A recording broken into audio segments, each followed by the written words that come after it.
Did you see those protests in Berlin? I missed that. Oh boy, let me show you this. I think I heard that's one of the reasons they decided not to have production today was because of these protests that were scheduled. Look at these, what I like to call professional morons.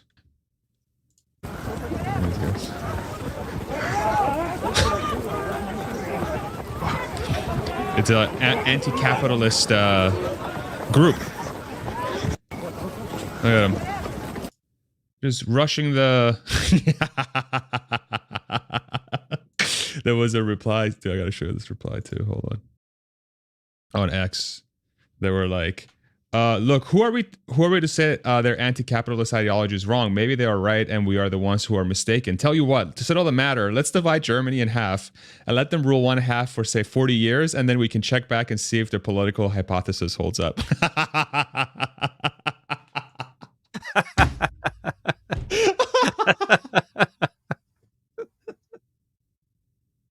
Dude, it's so good. That's brutal. That is so good. Shout out Peter Haig, I guess. PhD. Dude, so crazy. It's so weird. It's like, it really is so weird. But they did this before too. This is not the first time they've done this. They did a quote unquote protest a few months ago, right? That they had to shut down the factory for. Or no, they cut the power out or something. Yeah, right? yes, they did sabotage the power. I think, for a country like Germany, this is a difficult issue because the reason that this type of sentiment really builds steam is purely economic. Like people feeling like they don't have opportunity and they don't have access and that there's not enough to go around. And there's a lot of legitimacy to like the reason that they feel the way they feel. Um, I, 100% disagree that their solution to the problem is a solution that's going to make things better. I think it's going to make things worse. Like, and, you just look at history and that's kind of what happens. But, Ray Dalio talks about these cycles. And this is what happens at the end of the cycle that you have a country that has been economically successful. As they became more economically successful, people got used to a standard of life and a rate of progress forward and being able to spend more and more money. They get into a debt cycle. They borrow more than they are able to generate wealth. And that begins this downward cycle of, oh crap, we have borrowed too much. We don't have the ability to pay back what we have borrowed. Now there's less to go around. And that starts the downward cycle of there's less to go around. And the worse the downward cycle of there's less to go around gets, the more there's a lot of people who legitimately have concerns about being able to meet their basic needs, even not even like, hey, I have great prospects, like I can't even get by. And we're the Western world is facing this basically from end to end.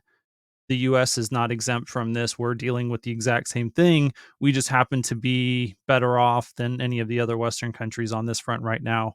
Argentina has already been through this entire arc and gotten to the end of that, and now they're trying, a completely like this is an interesting example of, okay, we've already tried the whole socialism thing, it didn't work, and now we're gonna go back to the capitalist solution and see if that actually provides us better opportunity moving forward. Usually we don't do the right things to make the future better when we get into the position that we're in right now, with there being less to go around. So really the only two solutions are we hit the etch a sketch button and like, screw it, let's start over fresh. Usually that involves war. Um, or we figure out a way to make more stuff with less stuff so that people can have more in the future than we have today and have the growing pie thing. And I don't know, like I think the regulatory environment in Europe, we're seeing this with full self-driving, for example, but it's true. Like, why are all of the tech companies that create all the value in the world based in Silicon Valley? And you've got zero activity on that front in Europe. I mean, people can point to Spotify, but like, okay, one company, woohoo.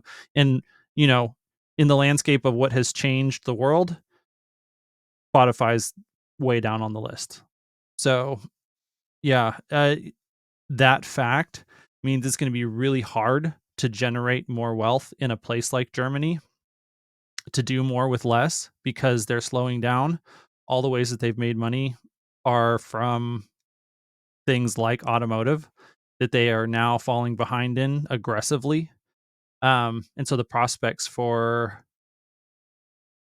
kids to have a better future in Germany is actually getting worse and worse every year. And so we're going to see more and more of this type of activity, um, in places like that, not less. And that's why, like, the most interesting part of this whole thing for me is like the whole advent, like the whole thought process that capitalism somehow is a regressive system. I think it just, like, Germany. So why do you think Germany is at the place that it's at now? Like with like less to go around. Is it just a function of too much regulation? It's a function of not enough innovation. It's a function of like stifling capitalism. What, politicians running the country incorrectly? Like what is it? I think the answer, I guess, to give the critics their due, a lot of it is crony capitalism. That, you know, actual free market capitalism is a great generator of wealth. Um, you run into a lot of problems when the people who are successful then are able to get their fingers into the government, into the regulators. Like, in an ideal world, the government is a fair referee that is impartial towards all the players on the field in a competitive system to provide people with the goods and services they want at the lowest price point possible. The problem is that is never how this actually plays out in reality. I mean, on the one hand, we can say, socialism has never been tried for real. And they're like, well, no, we've tried it. We've tried it. The problem is that the implementation sucks, and it always, it's inescapable that you end up with the types of challenges that bring the USSR down, um, or any of the other, nations who have tried. That's communism, not necessarily socialism, but all these various forms of things. The same thing is true though of capitalism. It's just a longer time arc. Like, the there's always this relationship that builds up between the government and private industry, where people are able to use, what is the government? Well, the government, I love Elon saying on this, the government is a corporation in the limit with a monopoly on violence. And so a So business once sector, before you keep going, can we define that a little bit more? Because I think uh, like it makes sense when he says that, but like let's go into detail, like exactly what that means, right? when he says that, he means that a government is the end point of what a corporation is. Like, if you take a corporation and you play it forward to its most extreme possible scenario, what do you end up with? You end up with a government. And what is the characteristic of that government? It has the ability to wield the tool of violence, the hammer of violence, exclusively. It can dictate who gets to use violence, when, how, why. The government owns all of those decisions. And Yeah, like you or that I can't be like we should go kill a bunch of terrorists in X place or whatever they deem to be terrorists or enemies of the Mhm. state, right? But the government, Yeah, yeah, they can, and they well, do. we could. but then the government would come and Punish use us. their monopoly on violence, Yeah. to visit violence back on us and keep us in Yeah. line. And Um, nobody can retaliate against them. Like they have the last word in all of those situations. Yeah. and the only players that they are subject to are other governments who can say, "Hey, wait a second, I don't like the way that you exercised your right to violence," and that's what war is. Um, and so that being the case, like the government is not this separate, distinct thing that is different than a for-profit company. It is where a for-profit company ends. And so as you have these large for-profit companies that exist in a capitalist society, their interests and the government's interests are aligned in many areas, and they get into bed together and they share these interests back and forth. And so that's, I these are really, really hard governance challenges. And that's what makes, I love Walter Isaacson says the best team ever created was the United States founding fathers, and that Benjamin Franklin was an incredibly influential architect and all of that because he had to bring together like brilliant people and people who could get stuff done. And the US Constitution is an incredible document that has given us a framework that has allowed us to operate in a highly functional democracy slash republic, um, for a long time because we had a lot of checks and balances to try and keep this system from coming apart the way that it normally does. But we are one of the things that we don't have is a good system to take regulations off the books. I think that is kind of a fundamental flaw in the system that allows laws to be permanent, whereas people are not permanent. And so, you create a law for a specific problem that you have at a specific point in time in a specific, you know, geographical and cultural context. And then all of those things change, but the law doesn't. And then Right. you add up a bazillion of those and you create a very difficult environment for a normal person to navigate. The only people that can navigate that well are the people who have lots and lots and lots of resources to hire all the best minds to Yeah. figure out how to play the game that is enabled by this very complicated set of laws the best. And that's why, law school is one of the most prestigious careers that you can have is because at the end of the day, like becoming a lawyer in the United States is having a ticket to help people play the game in the most efficient manner Yeah. possible. And find exploits. Yep. Yeah, and find exploits and loopholes so that you Yep. can win the game. Right? So Yeah, like it's like, yeah. I remember when I played, Halo as a kid and there are all these weird glitches. You could like super bounce and do all these funky, crazy things. Like, those types of those are exploits and they Yeah. exist in our legal system. And they're things that people have access to who know how to play the game. I would say that congressmen being able to trade public stocks that they're regulating, like, that seems like a pretty fantastic exploit. How is that not illegal? It's so mind blowing. Okay, so like using the definition of corporation at a limit is the government, right? Like governments have laws against like insider trading, you know. So when I worked at Tesla, there was a window of time about what was it, a month before and a week after. So a month before the quarter ends and a week after the earnings are reported, where I cannot buy or sell or trade Tesla stock. I am not allowed to do anything. Okay, because Tesla was about to put material information into the markets that theoretically I could have access to, and I could front the market, right? If I saw their numbers were bad, right? So they have a very strict thing that says between this window you can't buy or sell Tesla stock, and you can't do any options. Okay, cool. So I wasn't able to do that, and I had insider information. Then you have all these politicians in the Congress and just in all parts of the government that are constantly working alongside corporations, are writing laws and trying to pass rules that will either benefit or impact or negatively impact certain industries. Okay. And they have insider knowledge, like meaning like they know exactly what this law will do if passed and not passed, and then before they even bring it to the floor, right? Like nobody even knows what these people are working on.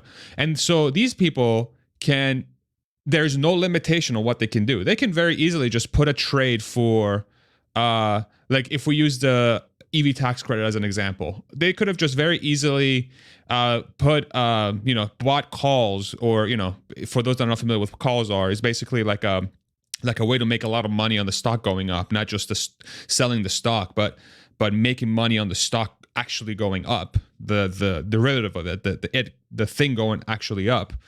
They can just put a order in. They can, they already know what kind of votes they're going to get because they're talking to all the people in Congress and like, are you going to vote for it? Yes. Are you going to vote for it? No. They tally up how many votes they're going to get. They put it on the floor. The market gets a wind of it. The stocks go up, and then they sell. How like it's mind blowing to me that's to this day it's allowed. And then when they try to make it illegal, like people like Nancy Pelosi will come out and say, no, it should stay. No, we should be allowed to do that. What the fuck is that? And they're the ones who decide whether they're allowed. So of course they're going to say that they're allowed. What the fuck is that? That is the government being a corporation in the limit with people who are going to do what's best for them. The other part of those bills that is another exploit is they make these bills thousands of pages long, and they bury all kinds of stuff that is like, okay, I get money, you get, like, the way that things get done is they pay a bunch of different people to support the thing getting done, and all of those things are, in those bills. And then they name the bill the opposite of what it actually is, so that you don't realize what's inside the bill. That's another exploit as well. And so they basically vote themselves. Not only are they able to trade on the results of the vote, but usually every time one of these bills gets passed, a whole bunch of people got paid as part of the bill getting passed. And that's pork barrel spending. It's a giant cluster. We'll just say that. And this is what happens. There's a great quote. I'm gonna, which I can't remember who it is. I'll have to go back in and look at it. But it says that democracy is a completely unsustainable form of government because as soon as the electorate realizes that all they have to do is vote themselves more money, they begin a cycle that ends in this debt spiral that we were talking about earlier, that bankrupts the country.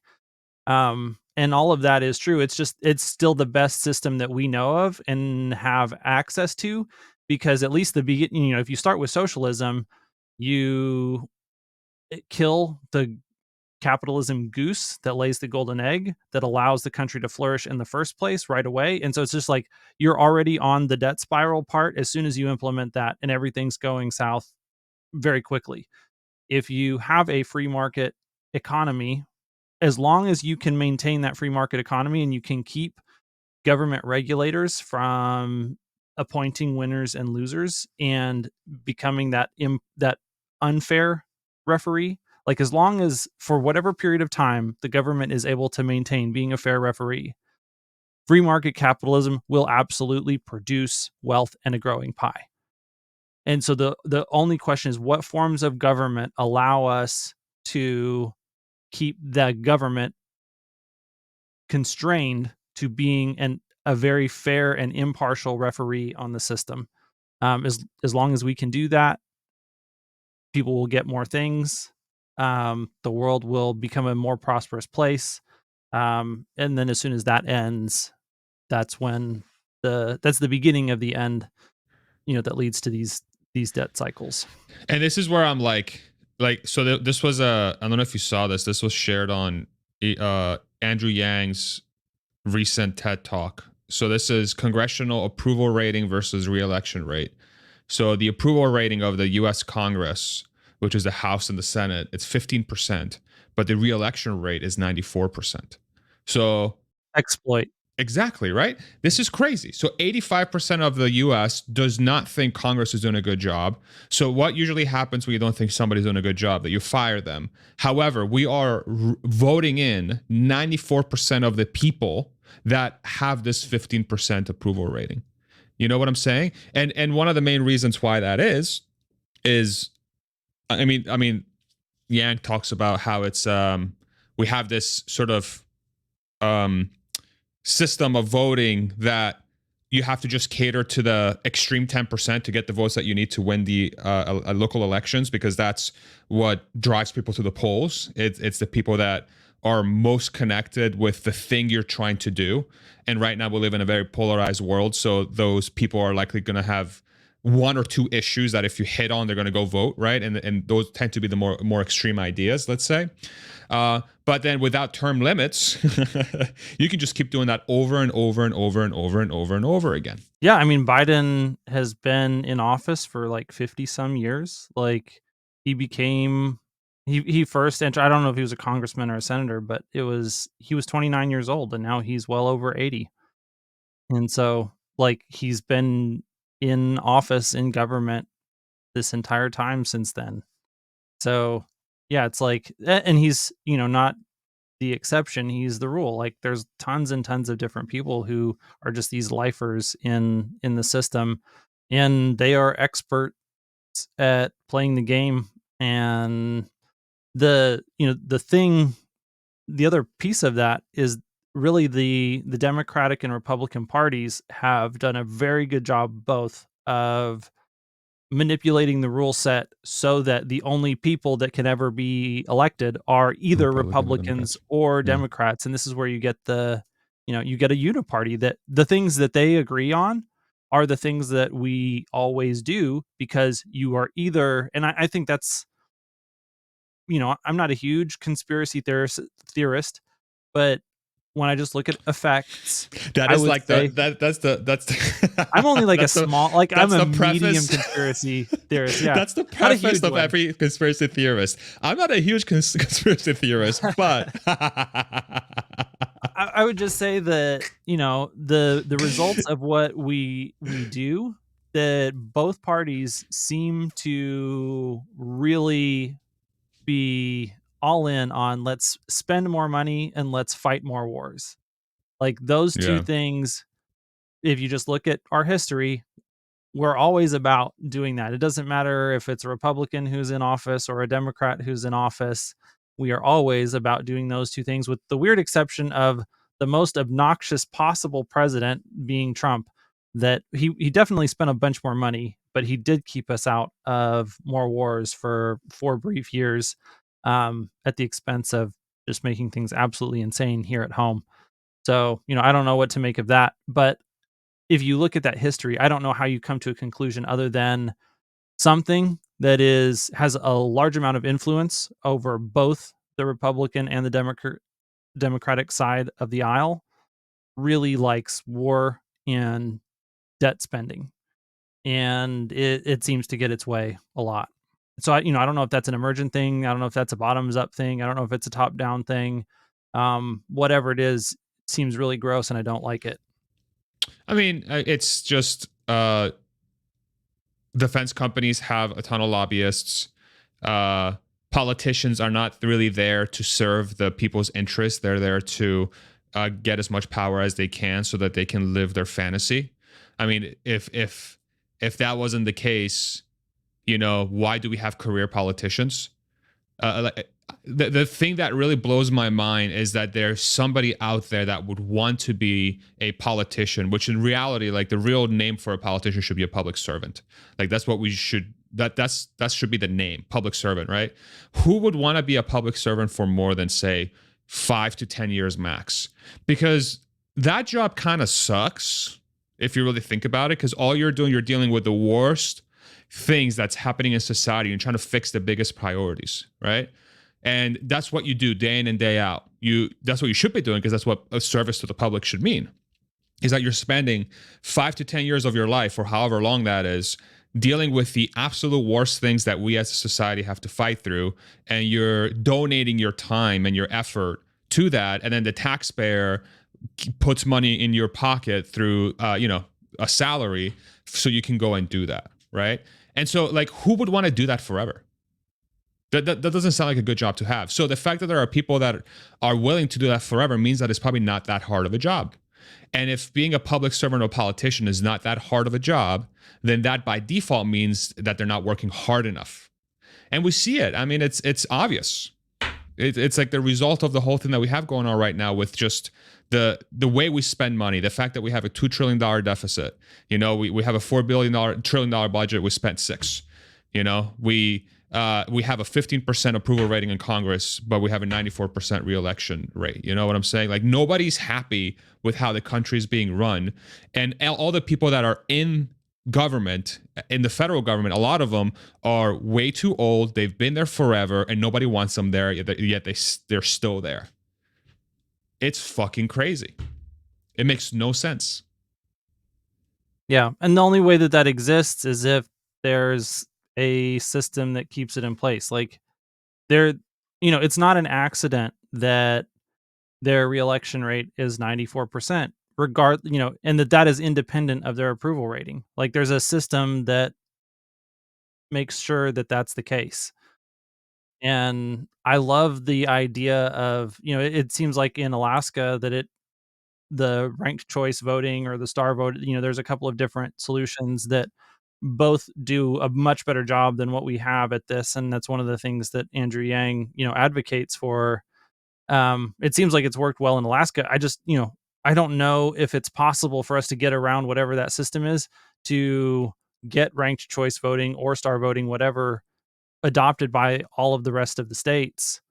I think that there's a thing that is going to work really, really hard for that to never be the case, because if it's the case, it eliminates whatever that thing is, its ability to continue to make sure that 94% of the people that we hate continue to have the ability to make decisions to enrich themselves at the expense of the country.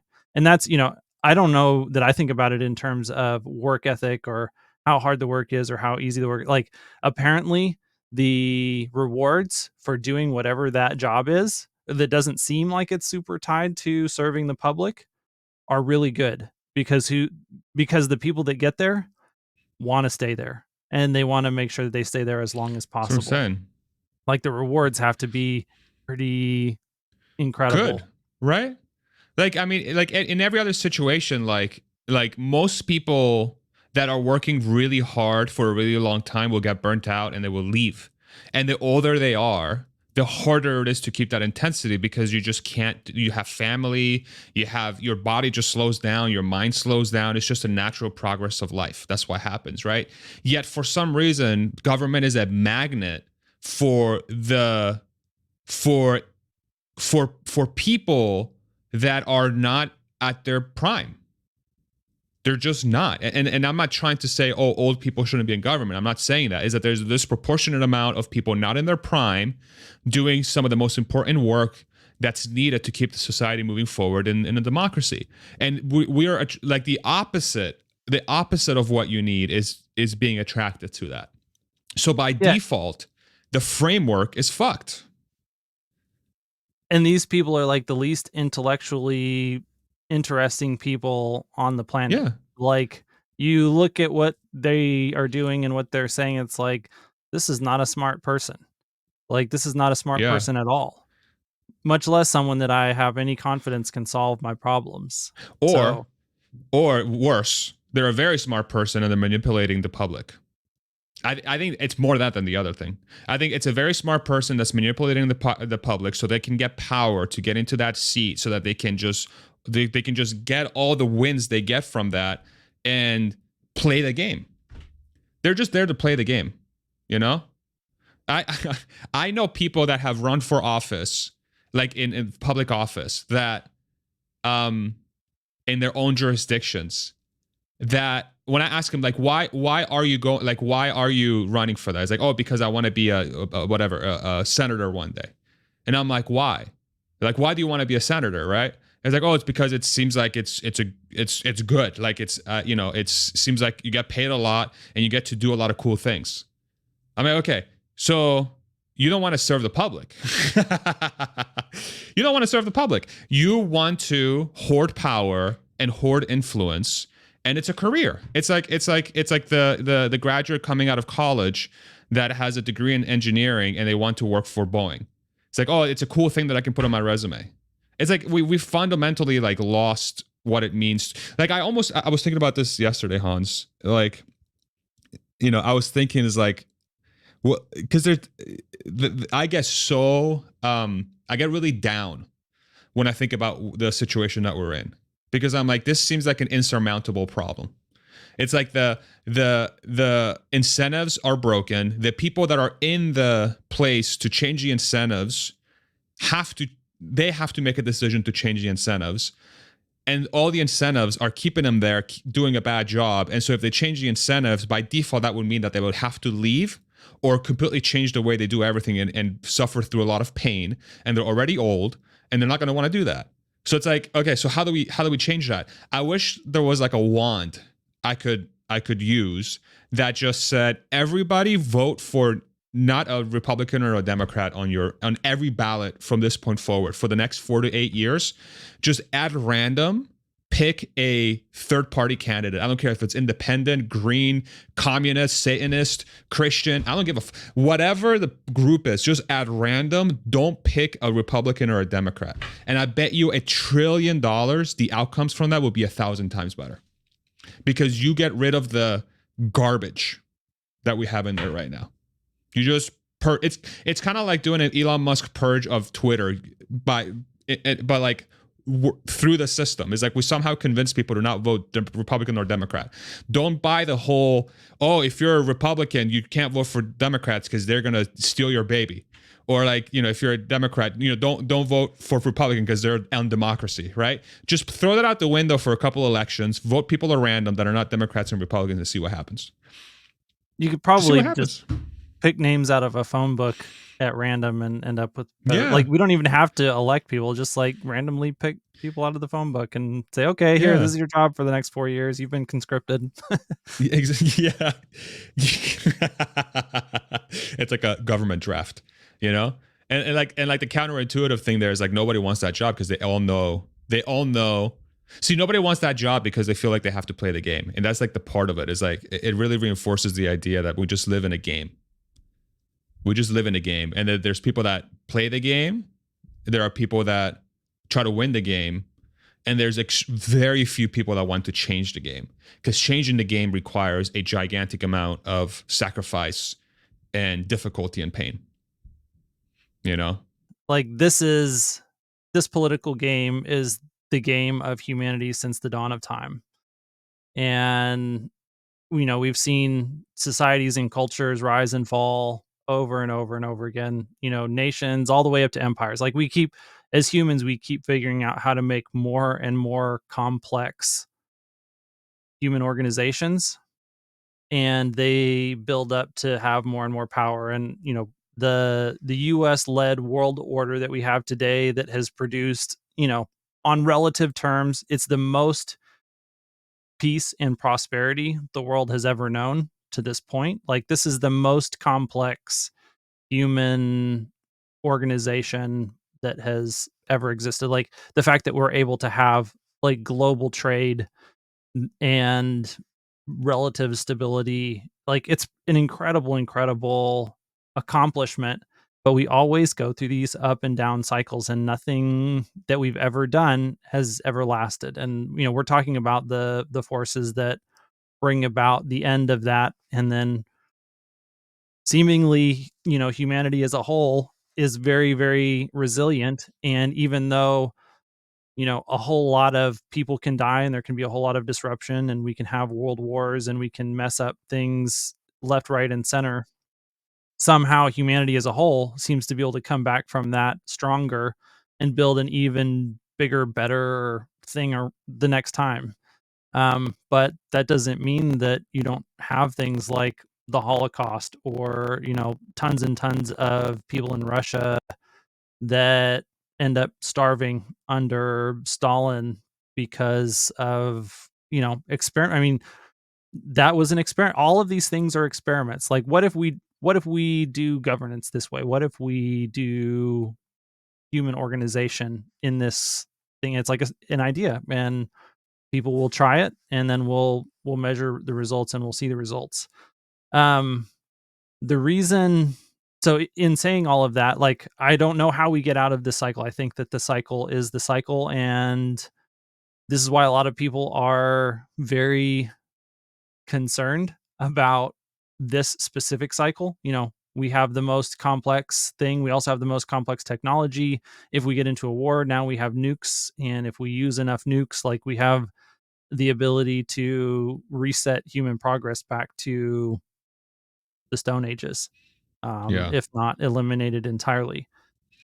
And we are at the point in history where this whole thing could come to an end. And that's why Elon is so motivated and driven to work on the things that he's working on, because we don't know how much time we have left to continue this process. And he would very much like to see us continue this project of human consciousness expansion.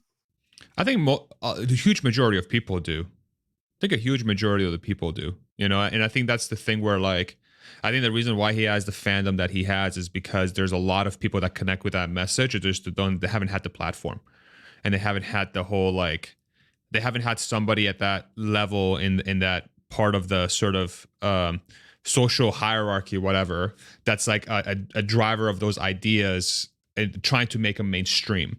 It's almost like we've lived in such a weird I don't know, just I know in a world where so much of the discourse for the last few decades has been driven by corporations and governments, that all they're trying to do is they're trying to battle out with each other to see who can gain the most power and influence. And it's like the message around, how about humanity wins here instead of like X player or Y player? Why doesn't that become the prevailing message? And I think that's why he has the influence that he has. So it's almost like he's almost like um he's almost like the megaphone for the masses. And I think, in a way, when it comes to that mission specifically, and I think that's why he has the following that he has. It's because of that. I think a lot of people don't know how, like, one of the things that attracts so many people to his message is that he's one of the few people they can look at and feel like he's actually making progress, like tangible progress towards making the future a little bit more hopeful, a little bit brighter, and doing some things that makes us less afraid, not more afraid. Except, I with the huge caveat of assuming that whatever he does with AI doesn't end up Yeah. nuking all of The humanity. master plan's coming together. Yep. So, but, all, like, the AI thing is gonna happen regardless of whether or not he's at the forefront of it. And so the only choice he has is he in the arms race or not? Because the arms race is on for AI. Oh yeah. And I definitely would prefer an Elon led company to be in the race, um, and not have him on the sidelines for that one. But we don't know how any of that's going to turn out. So, yeah, I think that's overwhelming. I'd love to have hope. I don't know if we do have hope or not. Uh, and it's hard to know. You know, we live moment to moment, Can and I we don't can know. Yeah.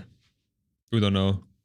We just don't know what the next moment holds, much less deep into the future. Like, I Yeah. spend a lot of my life trying to understand the different forces that are shaping the future so that I can have a slightly better understanding of what it's going to be than the average person, but none of that, collapses down to certainty.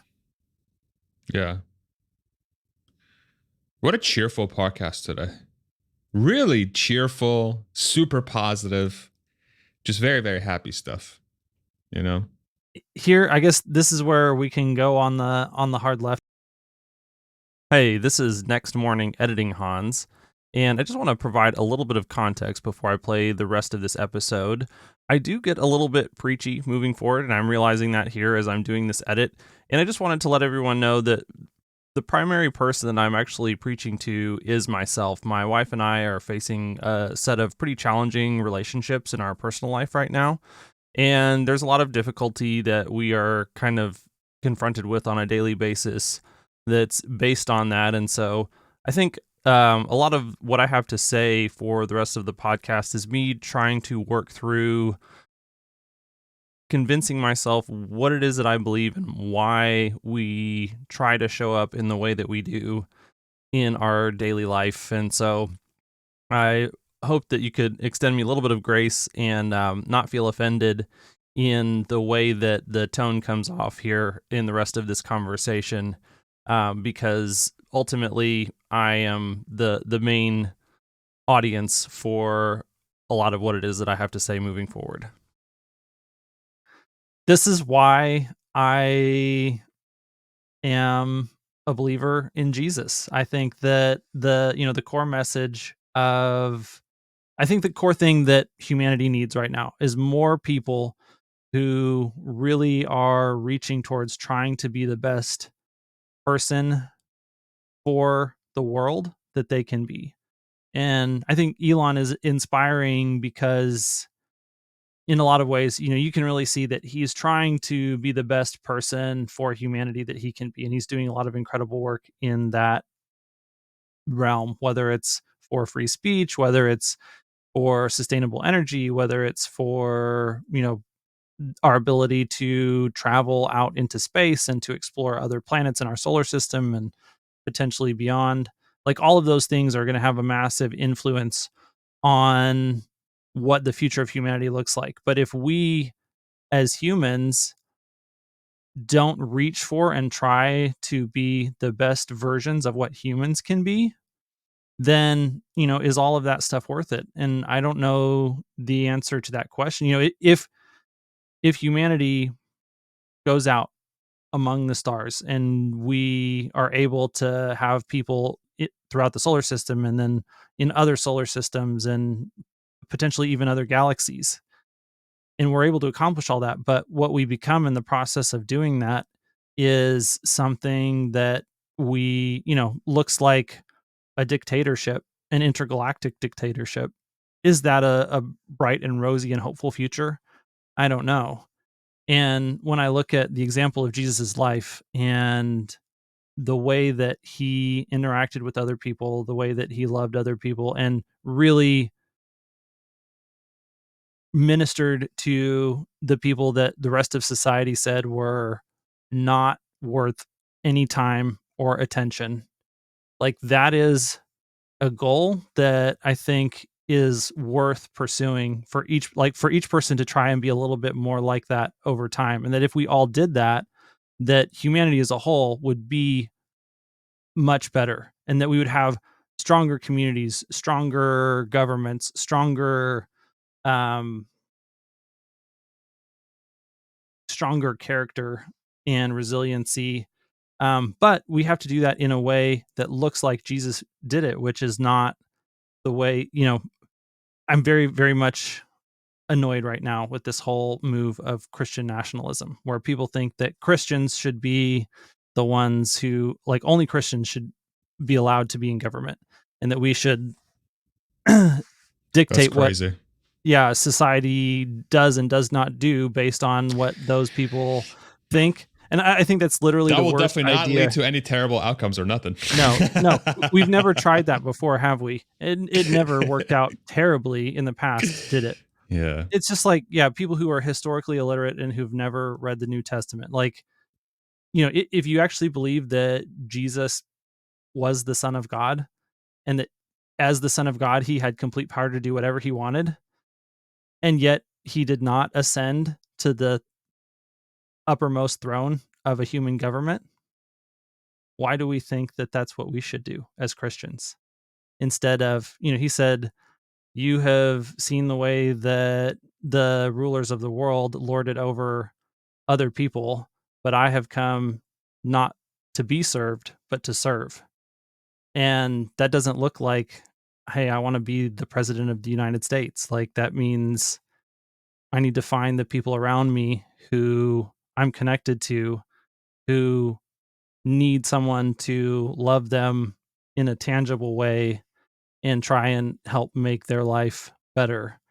So that's, I guess that's where I find my meaning. And that's what a lot of the things that I do, I try to either help people in general get a better understanding of the world and how it works so that they can make higher quality decisions.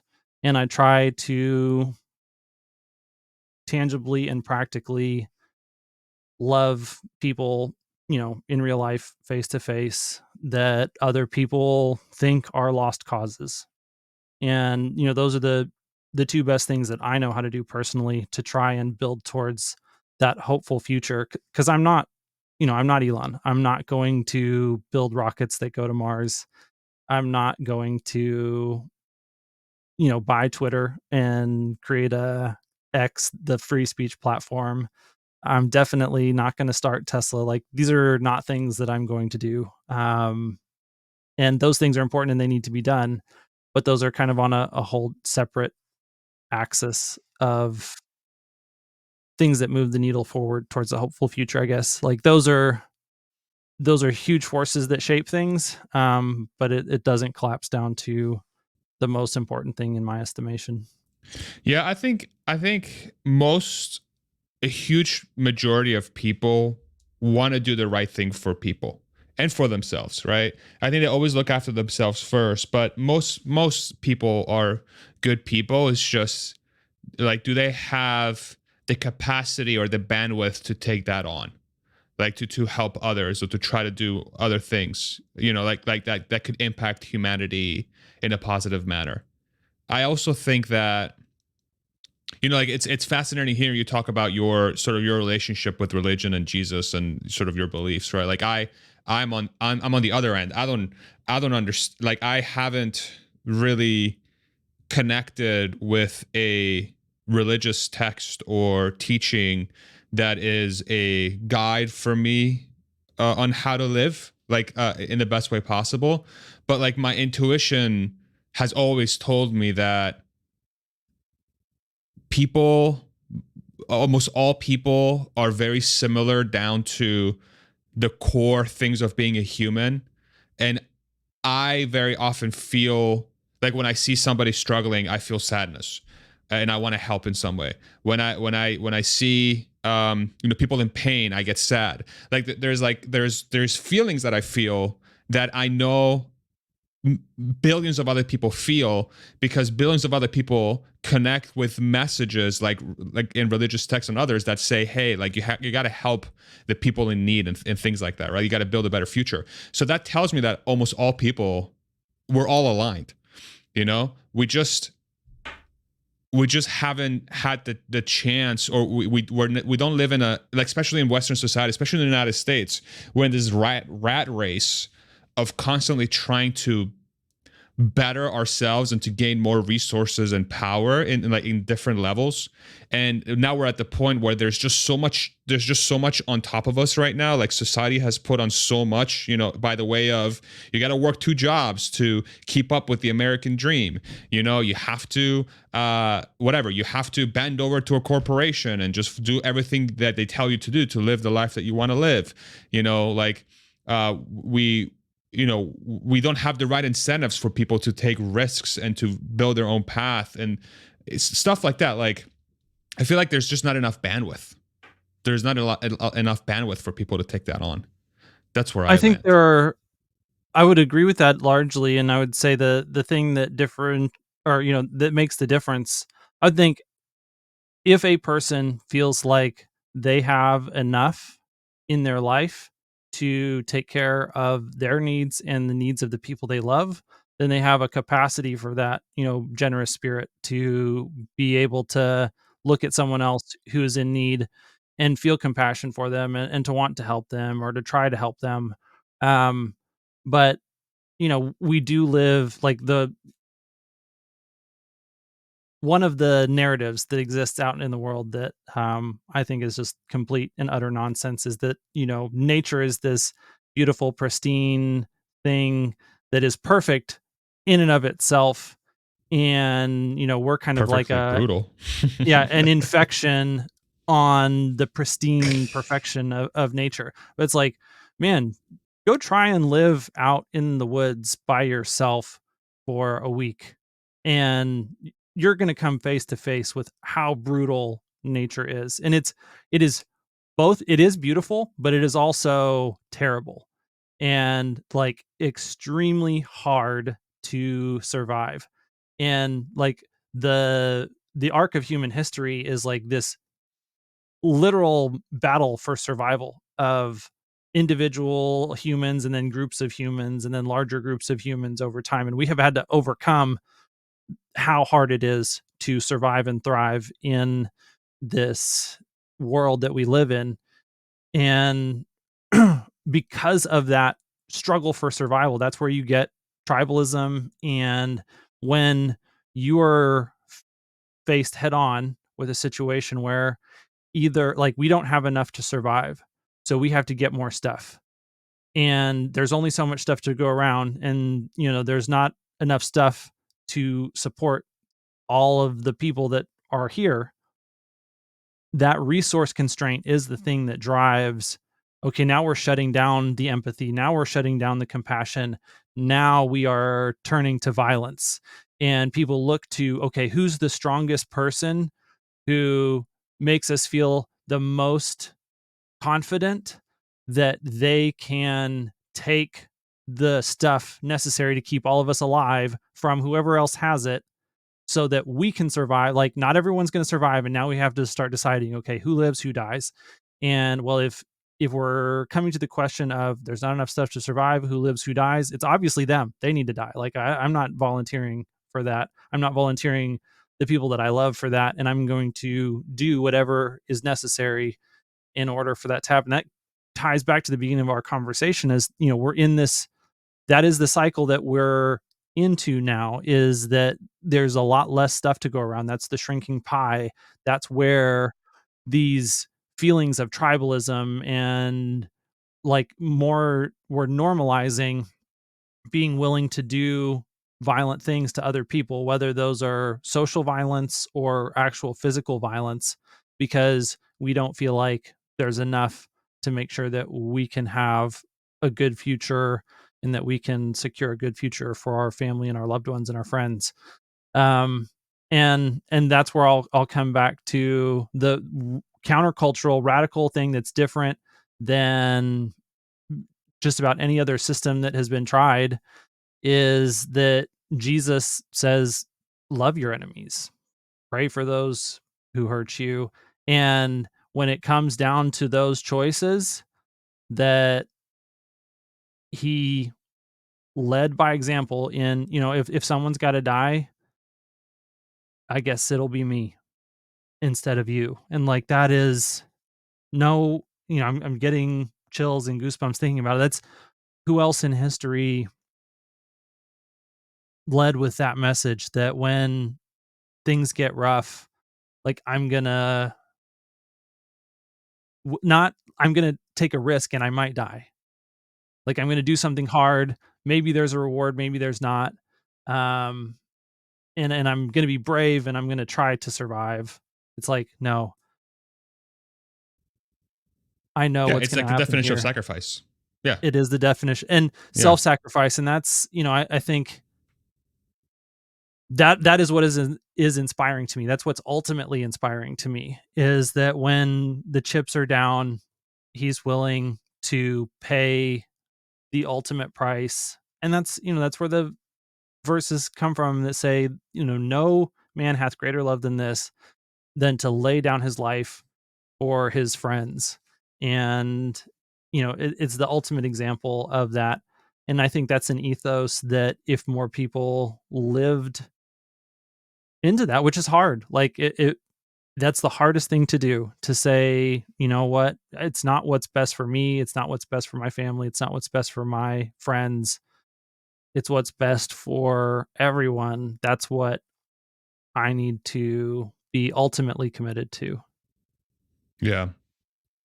But it's like, I also do wonder how realistic that is in this day and age, to have people, like put everybody else ahead of themselves, right? It's Because that's kind of what never what it asks for. it's never ever been possible for the majority of a society to believe and act that way, ever. It's only ever been a small minority of any population that has been willing to live into that.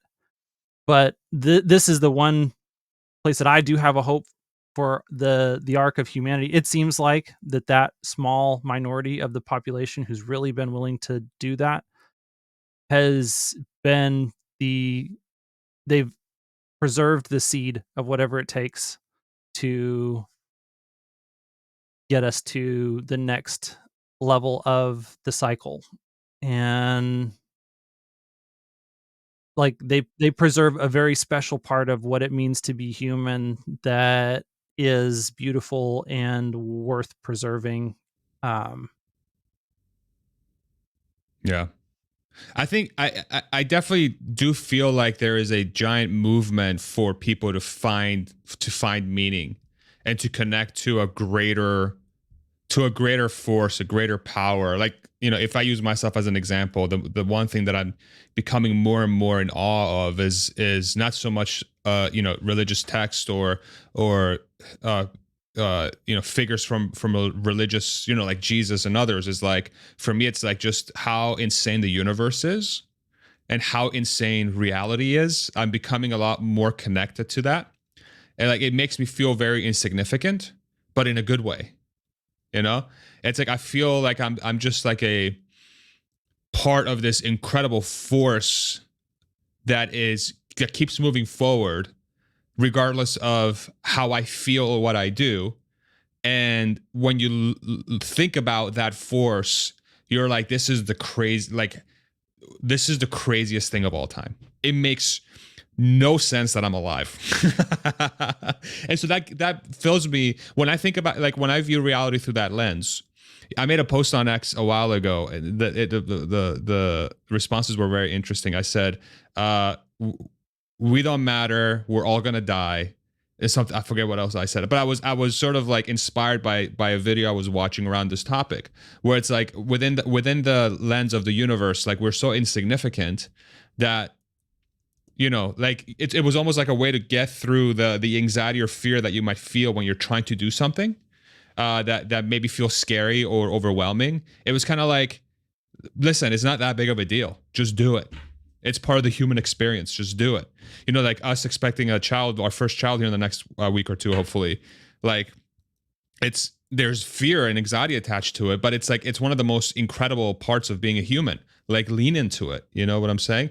And I think there's an overall awakening from a societal perspective towards that, especially because I do think the reason why you and I have an audience with some of these things that we put together is because there's people out there resonating, and there's a lot of content like that's out there that people are resonating to, which means that there's people out there that are hungry for this kind of message.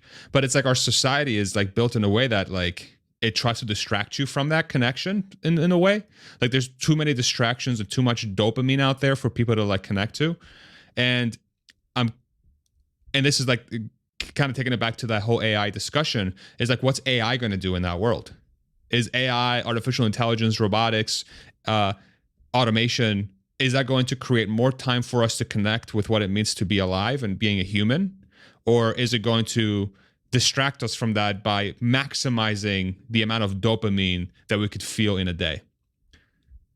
And my fear is that the latter one is a lot more profitable and a lot easier to execute. The effort per profit is So the amount of profit you can generate for the amount of effort, you can put very little effort and generate a gigantic amount of profit.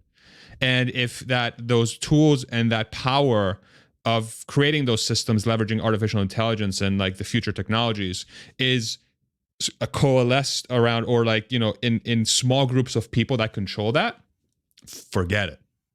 Mhm. You know? I think that we're definitely gonna explore both sets, like, I think there are gonna be people who use AI to try and fully understand who we are as humans and, how the world works and all those things. And then I think a lot of people are going to just lean into trying to use it to, maximize, like you said, the dopamine hits that they can get out of it in every imaginable possible way. I think that's one of the ways that I look at humanity is it's like this weird search algorithm that is part of the way that the universe is made, that explores the full range of possibilities of ways to like rearrange things to create different outcomes. And we try anything and everything that is at our disposal to possibly try. And so I think we're going to do that with AI. I think we're going to try all the things. Um and then we're going to see, okay, what things work, what things don't work. And on the positive end of the spectrum, the things that we do that make the world a better place will, like, those will be tried and we'll see the results of that. And then on the other end of the spectrum, those things will also be tried and we'll see the results of that as well. And that's I you know, I, it's the history of humanity. We've always had both of these things that are kind of at war with one another, and I don't think that's going to change. I think that bringing AI into the equation doesn't prevent us from doing that exact same thing all over again. And it's almost like, for that to work, for that to not fall in the same trap, I feel like you almost need to, like, money, like a tool that allows you to exchange power for time, I guess, or value for time, in a way. Like what money is like you're exchanging value for time. Um, in some way, like that almost can't exist, because that becomes a forcing function for people to seek more power. But it's like that's what people have always wanted in the history of humanity. So it's like, if it's not money, that it's something else. Then it's like, it's an influence token. It's a power token. It's a relevance token. Uh, it's an attention token. Oh, I don't want to end this in a negative tone. Ah, but somehow we'll figure it out. How about that? yeah. Somehow we'll figure it. Maybe the journey, like, like people always talk about, it's not about the destination, it's a journey. Maybe that's Yep. like the whole point of this whole thing, is like, this is why we keep moving forward, is because we're constantly talking about these things and we're trying to figure out the solutions. And I mean, this discussion is very stimulating, because these are existential things that we're going to be facing, like it or not, in the very near future. And talking about them is extremely fun. The potential outcomes are existential, Yep. but it's still fun to talk about. Well, and So that's what Elon does so well is he takes, like, okay, if you or I or any of the people viewing this right now feel that existential sense of dread, like the future could be really, really bad. The thing that stands in between now and the future being really, really bad is try to do the thing, whether it's, like we've talked about, for me, religion is a huge part of that, but I deeply believe in having a pluralistic society where different people get to believe different things and show up in different ways.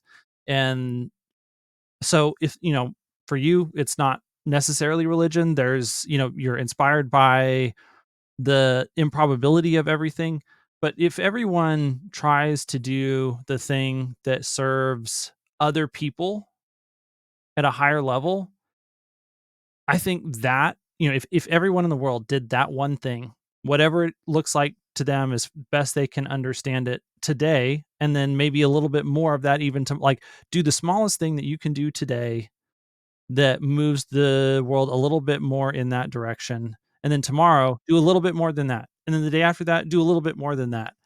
That's, I think the most the biggest thing that gives me hope for the future is knowing that that's possible for us to do, and putting my efforts behind trying to inspire and inform people to do that a little bit better tomorrow. And I don't, regardless of whether people believe in Jesus or not, I think that a lot of people can resonate with the principle and the belief that the world is a better place when we are more generous to the people that we have the least amount in common with and that we're the most afraid of.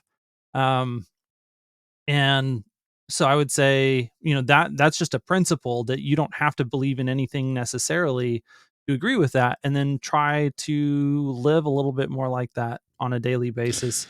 And that's also Yeah. hugely hopeful. And I think the only way to do that properly, in my opinion, is to have an anchor that really centers you to that belief. Like it's not as simple as just like having that. It's like, well, I heard a lot of people telling me this, so I should start doing it. It's like I think you have to have almost like a out of body experience in a way with that feeling, so that it becomes part of you. And that's like the part that's I think a little bit more difficult in my opinion. That's why everybody should just do mushrooms. Mhm. Instead of having Kind an of out not of kidding. body Yeah. experience on that, I would rather have an in body experience where, I think that it's incredible when someone that you like think about in your life, who is someone who took an interest in you and invested in you apart from anything that you had provided to them in advance or that they got from you afterwards, other than the satisfaction of knowing that they really helped you and they moved you forward in your journey. Like if Yeah. if we all think about that, we can all realize, hey, we have been on the receiving end and we have benefited from people who have done that for us. And wow, like that actually was an incredible experience. I wish that more people would have done that for me. Oh, wait a second. I'm a person. I can do that for more people moving forward. Yeah. So I think that's more pragmatic, honestly, than, trying to have this weird existential spiritual experience that changes the way that you show up for people. I know that that's, a lot of people have had those, and that can be powerful. But I just like I believe in the deeply pragmatic, like person to person, experiential, like nitty Yeah. gritty logistics of that type of experience, and the power of that multiplied across a lot of people and forward in time a Humanity. bunch to Yeah. really change the future in a positive way. And even for those, like, I know there are people out there that haven't felt that. Like, that's the sad story, is like some people have Mhm, never felt that in their lives, so they don't even know what that feels like. But it's almost like if some of those folks take a risk or a chance to do that for other people, I think they might feel a new feeling that they haven't experienced before, that will speak to them very deeply. And that's part of, like, that's why, again, even with everything that we talked about, that's why I feel so hopeful, because I really do feel like, mhm, and I've seen it with my own two eyes and I've experienced it, and just the law of statistics will say that a large majority of humanity operates in that manner. It's just we can't let society, the things we've built around us, distract us from that for too long or mhm. too cheaply, because that's how civilizations end, Yeah. in a way, is that we lose sight of what it means, what connects us all. And yeah, and we're about to enter an age where we're going to have a gigantic forcing function, depending on who has an ability to access that forcing function, which is artificial intelligence, to point us one way or the other. And it's going to be a fight. And I think it's important to just be like straightforward and honest about the fact that, if you're going to do that and you're going to really try to help people or be generous to people or, you know, give to someone with no expectation of what you're going to get in return or what the results are going to be, that the Yeah. majority of the results at first are going to look like they are either negative or just zero. Yeah. If you do it enough times, you'll get those 1 or 2 or 3 experiences where finally you'll see the results, and sometimes it'll just be a little bit encouraging, and then in other situations it'll be like life Life transformative. Like changing. Yeah. it's just a hard, super messy process that it will gut you at times. Yeah. Like straight up tear you down from the inside and hurt. But this is where, you have to have some faith, not necessarily a religious faith, but you have to have internal ability to believe that if you do it enough times, that eventually it's going to pay off. And that's the that's why venture capital works, because that's exactly how, Yeah. like, hey, we're just going to spray money around like a fire hose at all these people that are going to try all these things, and Right. 90% of all of those people are going to take that money and they're going to turn it into a big fat zero. But then there's going to be 10%, 1% of those people are going to make all the returns that make up for everything. 10% of those people may, instead of turning it into zero, they'll actually break even on the investment, or at least a little bit better. Right. um I think the same thing holds true for the you know the idea of investing in people around you, um in ways that, like I said, is beneficial to them regardless of the what you as a person receive, Yeah. other than just the pleasure of seeing people around you thrive. That Yeah, a lot of the people you're going to try to help are not going to thrive. It's going to look bad, but it's worth it. You know, if you keep at it, you're going to find the places where it was like the difference that you can make will be more than enough for a few people to make all of the rest of it worthwhile. Love it. I say we'll leave it there because I know you got to go.